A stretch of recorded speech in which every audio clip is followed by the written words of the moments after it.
ಶ್ರೀನಿವಾಸಪುರ ತಾಲೂಕಿನ ರಾಯಲ್ಪುಡು ಗ್ರಾಮದ survey number 265 ಸಬ್ 4ರ ಜಮೀನು ವಿವಾದಕ್ಕೆ ಸಂಬಂಧಿಸಿದಂತೆ ತಮ್ಮ ಕಕ್ಷಿದಾರರಾದ ಸುಬ್ಬರಾಯಪ್ಪನವರ ಪರವಾಗಿ ವಕೀಲರಾದ ರಾಜಗೋಪಾಲ್ ರೆಡ್ಡಿ ಅವರು ಇಂದು ಸ್ಪಷ್ಟನೆ ನೀಡಿ ಮತ್ತೊಬ್ಬ ವಕೀಲರ ಹೇಳಿಕೆಯನ್ನ ತಳ್ಳಿಹಾಕಿದ್ದಾರೆ.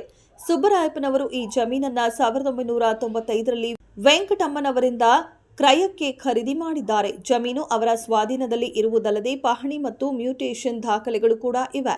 ಇತರರಿಂದ ತೊಂದರೆ ಉಂಟಾಗಿದ್ದ ಕಾರಣ ಸುಬ್ಬರಾಯಪ್ಪನವರು ಶ್ರೀನಿವಾಸಪುರ ಸಿವಿಲ್ ನ್ಯಾಯಾಲಯದಲ್ಲಿ ದಾವೆ ಹೂಡಿದ್ರು. ಈ ದಾವೆಯಲ್ಲಿ ಎದುರುದಾರರಾದ ಸುಬ್ಬಾರೆಡ್ಡಿ, ರಾಮಕೃಷ್ಣ ರೆಡ್ಡಿ ಮತ್ತು ನಾಗರಾಜಾಚಾರಿ ವಿರುದ್ಧವಾಗಿ ನ್ಯಾಯಾಲಯವು ಸುಬ್ಬರಾಯನ ಪರವಾಗಿ ಆದೇಶ ನೀಡಿದ್ದು 2 ಎಕರೆ ಜಮೀನಿನಲ್ಲಿ ಸುಬ್ಬರಾಯಪ್ಪನವರು 1 ಎಕರೆಯನ್ನು ಕಾನೂನುಬದ್ಧವಾಗಿ ಖರೀದಿ ಮಾಡಿದ್ದಾರೆ ಎಂದು ದೃಢಪಡಿಸಿದೆ. ಇತ್ತೀಚೆಗೆ ಮತ್ತೊಬ್ಬ ಸಹೋದರ ವಕೀಲರಾದ ವಾಸುದೇವರೆಡ್ಡಿ ಅವರು ಮಾಧ್ಯಮಗಳಿಗೆ ನೀಡಿರುವ ಹೇಳಿಕೆಗೆ ರಾಜಗೋಪಾಲ್ ರೆಡ್ಡಿ ಅವರು ಆಕ್ಷೇಪ ವ್ಯಕ್ತಪಡಿಸಿದ್ದಾರೆ. ಜಮೀನು ಮಾರಾಟ ಮಾಡಿದ ಸಂದರ್ಭದಲ್ಲಿ ಅವರ 5 ಮಕ್ಕಳು ಅಪ್ರಾಪ್ತರು ಆಗಿದ್ರು. ಆದ್ದರಿಂದ ವೆಂಕಟಮ್ಮನ ಮಕ್ಕಳಿಗೆ ಈ ಜಮೀನಿನ ಮೇಲೆ ಯಾವುದೇ ಹಕ್ಕು ಅಥವಾ ಋಣ ಭಾರಗಳು ಇರುವುದಿಲ್ಲ ಎಂದು ರಾಜಗೋಪಾಲ್ ರೆಡ್ಡಿ ಸ್ಪಷ್ಟಪಡಿಸಿದ್ದಾರೆ. ಜಮೀನು ಬೆಲೆ ಬಂದಿದೆ ಎಂಬ ಕಾರಣಕ್ಕೆ ಕೆಲ ವ್ಯಕ್ತಿಗಳು ಸುಬ್ಬರಾಯಪ್ಪನವರ ಮನೆ ಧ್ವಂಸ ಮಾಡಿದ್ರು. ಈ ವಿಚಾರಕ್ಕೆ ಗಲಾಟೆ ನಡೆದು SC/ST ಕಾಯ್ದೆ ಅಡಿಯಲ್ಲಿ ಕೋಲಾರ ನ್ಯಾಯಾಲಯದಲ್ಲಿ ಪ್ರಕರಣ ದಾಖಲಾಗಿದ್ದು ಅದು ಬಾಕಿ ಉಳಿದಿದೆ ಎಂದು ಅವರು ಮಾಹಿತಿ ನೀಡಿದರು. ಸದ್ಯಕ್ಕೆ ರಾಮಕೃಷ್ಣ ರೆಡ್ಡಿ, ಅನ್ಸರ್ ಪಾಷಾ ಮತ್ತು ಗುಲಾಬ್ ಜಾನ್ ಮಂಜುಳಮ್ಮ ಅವರು ಸೇರಿ ಸುಬ್ಬರಾಯಪ್ಪನವರ ಸ್ವಾಧೀನಕ್ಕೆ ತೊಂದರೆ ನೀಡುತ್ತಿದ್ದಾರೆ. ವಕೀಲ ವಾಸುದೇವರೆಡ್ಡಿ ಅವರಿಗೆ ಎಲ್ಲ ವಿಚಾರಗಳು ಗೊತ್ತಿದ್ರೂ ಅವರು ಎಲ್ಲವನ್ನ ಮರೆಮಾಚಿ ಮಂಜುಳಮ್ಮನ ಪರವಾಗಿ ಮಾತನಾಡುತ್ತಿದ್ದಾರೆ ಮತ್ತು ಸುಬ್ಬರಾಯಪ್ಪನವರ ಕುಟುಂಬಕ್ಕೆ ಹಕ್ಕಿಲ್ಲ ಎಂದು ಸುಳ್ಳು ಹೇಳಿಕೆ ನೀಡುತ್ತಿದ್ದಾರೆ ಎಂದು ರಾಜಗೋಪಾಲ್ ರೆಡ್ಡಿ ಆರೋಪಿಸಿದ್ದಾರೆ. ವೆಂಕಟಮ್ಮ ಪ್ರಕರಣದಲ್ಲಿ ನ್ಯಾಯಾಲಯ ಯಾವುದೇ ಆದೇಶ ನೀಡಿಲ್ಲ ಅಥವಾ ಯಾವುದೇ ತಡೆಯಾಜ್ಞೆ ನೀಡಿಲ್ಲ. ಹಾಗೆಯೇ ರಾಮಕೃಷ್ಣ ರೆಡ್ಡಿ, ಸುಬ್ಬಾರೆಡ್ಡಿ, ನಾಗರಾಜಾಚಾರಿ, ಮಂಜುಳಮ್ಮ ಹಾಗೂ ಅವರ ಅಕ್ಕ ತಂಗಿಯರು ಮತ್ತು ಅಣ್ಣ ತಮ್ಮಂದರಿಗೆ ಈ ಜಮೀನಿನ ಮೇಲೆ ಯಾವುದೇ ಹಕ್ಕು ಇರುವುದಿಲ್ಲ ಎಂದು ಅವರು ಸ್ಪಷ್ಟಪಡಿಸಿದರು.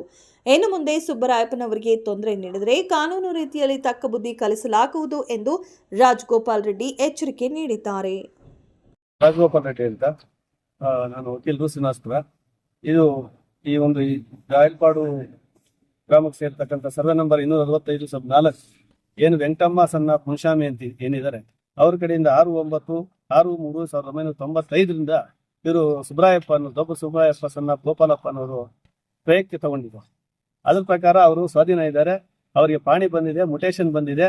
ಅವರು ಸ್ವಾಧೀನ ಇರೋದಕ್ಕೋಸ್ಕರ ಏನು ನಮ್ಮ ಶ್ರೀನಿವಾಸಪುರ ಸಿವಿಲ್ ನ್ಯಾಯಾಲಯದಲ್ಲಿ OS ನಂಬರ್ 104/2012 ಅಂತ ದಾವೆ ಹಾಕೊಳ್ತಾರೆ.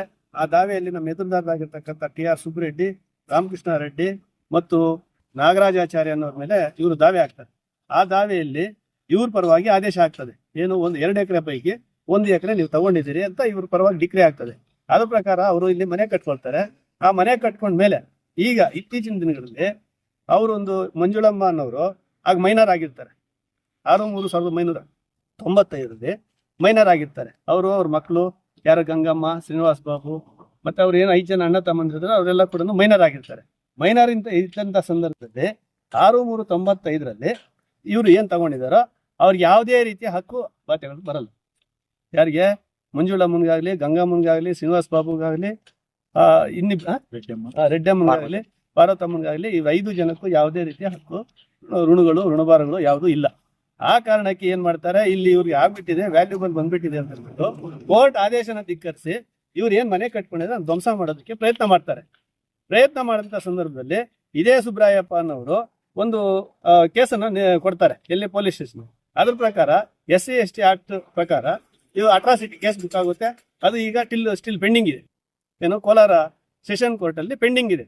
ಆದ್ರೂ ಕೂಡ ಇತ್ತೀಚಿನ ದಿನಗಳಲ್ಲಿ ಈ ರಾಮಕೃಷ್ಣ ರೆಡ್ಡಿ ಮತ್ತು ಈ ಅನ್ಸರ್ ಪಾಷಾ ಅನ್ನೋನು, ಗುಲಾಬ್ ಜಾನ್ ಅನ್ನ ಏನಿದ್ದಾರೆ ಇವರೆಲ್ಲ ಸೇರ್ಕೊಂಡು ಮಂಜುಳಮ್ಮನ ಎತ್ತು ಕಟ್ಟಿ ಇವ್ರಿಗೆ ಸ್ವಾಧೀನಕ್ಕೆ ತೊಂದರೆ ಮಾಡ್ತಾ ಇದ್ದಾರೆ. ಆ ಕಾರಣದಿಂದ ಏನು ನನ್ನ ಸ್ನೇಹಿತರು ಮೊನ್ನೆ ಪ್ರೆಸ್ ಮೀಟ್ ಮಾಡಿದರೆ ವಾಸುದೇವರೆಡ್ಡಿ ಅಂತ ವಕೀಲರು ಅದೆಲ್ಲ ಅವ್ರಿಗೆ ಸತ್ಯಾಂಶ ಗೊತ್ತಿದ್ರು ಕೂಡ ಮರೆಮಾಚಿ ಇವ್ರಿಗೆ ಯಾವುದೇ ಹಕ್ಕಿಲ್ಲ ಅಂತ ಹೇಳಿದ್ದಾರೆ. ಈ ಮಂಜುಳಮ್ಮ ಏನ್ ಹಾಕಿದ್ದಾರೆ ಕೇಸು, ಅವ್ರ ಕೇಸಲ್ಲಿ ಯಾವುದೇ ಆಗಲಿ ತಡೆಯಾಜ್ಞೆ ಆಗಲಿ ಮತ್ತೊಂದು ಏನಿಲ್ಲ. ಇಶ್ಯೂ ನೋಟಿಸ್ ಆಗಿದೆ. ಅದ್ರ ಪ್ರಕಾರ ನಾವು ಅಬ್ಜೆಕ್ಷನ್ ಹಾಕಿದ್ದೀವಿ. ಯಾವುದು ಕೂಡ ಅವ್ರಿಗೆ ಆದೇಶ ಇಲ್ಲ. ಆ ಆದೇಶ ಇಲ್ಲದೇ ಇದ್ರು ಕೂಡ ಇವ್ರ ಮೇಲೆ ಇಲ್ಲ ಸಲ್ಲದ ಆರೋಪ ಮಾಡಿ ಮನೆಯನ್ನು ಹೊಡೆದಾಕಿ ಅದರಲ್ಲಿರ್ತಕ್ಕಂಥ ಎಲ್ಲ ಬಟ್ಟೆಗಳು ವಿದ್ಯುತ್ ಶಕ್ತಿ ಏನು ಕರೆಂಟ್ ತಗೊಂಡಿದ್ದಾರೆ ಅದನ್ನೆಲ್ಲ ಹೊಡೆದಾಕಿ, ಗ್ಯಾಸ್ ಹೊಡೆದಾಕಿ, ಈ ಅಮ್ಮ ಇದಾರಲ್ಲ, ಈ ಅಮ್ಮ ನೋಡ್ದು ಪಾಪ ಜುಟ್ಟು ಹಿಡಿದು ಎಳೆದಾಡಿ ರಕ್ತಗಾಯಿಗಳು ಮಾಡಿದ್ದಾರೆ, ತರ್ಚದ ಗಾಯಗಳು ಮಾಡಿದ್ದಾರೆ. ಆ ಕಾರಣದಿಂದ ಯಾವುದೇ ರೀತಿಯಾಗಿ ನಾಗರಾಜಾಚಾರಿಗಾಗ್ಬೋದು, TR ಸುಬ್ಬರೆಡ್ಡಿಗಾಗ್ಬೋದು, ರಾಮಕೃಷ್ಣ ರೆಡ್ಡಿಗಾಗ್ಬೋದು, ಮಂಜುಳಮ್ಮನ ಆಗ್ಬೋದು, ಮಂಜುಳಮ್ಮನ ಅಣ್ಣ ತಮ್ಮಂದ್ರು ಅಕ್ಕ ತಂಗಿರಿಗಾಗ್ಬೋದು, ಯಾವುದೇ ಹಕ್ಕು ಋಣಭಾರಗಳಿಲ್ಲ. ಆ ಕಾರಣಕ್ಕಾಗಿ ಏನು ನ್ಯಾಯಾಲಯದ ಆದೇಶ ಏನಿದೆಯೋ ಅದ್ರ ಪ್ರಕಾರ ನಮ್ಮ ಸುಬ್ರಾಯಪ್ಪನವ್ರಿಗೆ ಆ ಹಕ್ಕು ಎಲ್ಲ ಇರ್ತಕ್ಕಂಥದ್ದು, ಈಗಲೂ ಕೂಡ ಅವರೇ ಸ್ವಾಧೀನದಲ್ಲಿ ಇರ್ತಕ್ಕಂಥದ್ದು. ಅವ್ರಿಗೆ ಯಾವುದೇ ರೀತಿಯ ತೊಂದರೆ ಕೊಡಬಾರ್ದು ಅಂತ ಈ ನಿಮ್ಮ ಮೂಲಕ ಅವರಿಗೆ ಕಾನೂನು ಇದರಲ್ಲಿ ಎಚ್ಚರಿಕೆಯನ್ನು ಕೊಡ್ತಾ ಇದ್ದೀವಿ.